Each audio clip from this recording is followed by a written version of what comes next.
ಶೂದ್ರ ಧರ್ಮ ಇದೊಂದು ಹೊಸ ದಾರಿಯಾಗಿ ನಿಮಗೆ ಕೇಳಿಸುತ್ತಿರಬಹುದು. ಆದರೆ ಈ ಅವೈದಿಕ ಅಥವಾ ಶ್ರಮಣಧಾರೆಗಳು ಮತ್ತು ವೈದಿಕ ಧರ್ಮದ ಆಚೆಗಿನ ಒಂದು ರೀತಿಯಲ್ಲಿ ಈ ಮಾತನ್ನು ನಾನು ಎಚ್ಚರದಿಂದ ಹೇಳ್ತಾ ಇದ್ದೀನಿ, ಆಚೆಗಿನ ಬಹಳ ಪ್ರಮುಖವಾದ ಆವರಣ ಇದು. ಹಿಂದೂ ಎಂದು ಕರೆಸಿಕೊಳ್ಳುತ್ತಿರುವ ಈ ಆವರಣದಲ್ಲಿ ಇರುವ ಈ ಶೂದ್ರ ಧರ್ಮದ ಅನುಯಾಯಿಗಳೇ ಪಾಲಕರೇ ಅತಿ ಹೆಚ್ಚು ಇರೋದು. ಇದು ಯಾವುದಿದು? ಇದಕ್ಕೆ ಆಕರ ಯಾವುದು? ಇದು ಎಲ್ಲಿಂದ ರೂಪುಗೊಂಡದ್ದು? ಇತ್ಯಾದಿ ಗಂಭೀರವಾದ ಪ್ರಶ್ನೆಗಳನ್ನು ನಾವಿನ್ನೂ ಎದುರಿಸಿಯೇ ಇಲ್ಲ.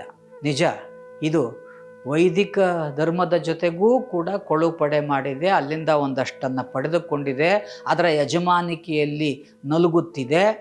ಹಾಗೆಯೇ ಬೌದ್ಧ, ನಾಥ, ಸಿದ್ಧ, ಸೂಫಿ, ತತ್ವಪದಕಾರ, ವಚನಕಾರ ಮುಂತಾದ ಶ್ರಮಣಧಾರೆಗಳ ಜೊತೆಗೂ ಕೂಡ ಕೊಳ್ಳುಪಡೆ ಮಾಡಿದೆ, ಒಂದಷ್ಟು ಒಳಗು ಮಾಡಿಕೊಂಡಿದೆ, ತಾನೂ ಅದರ ಜೊತೆಗೆ ಬದುಕಿದೆ.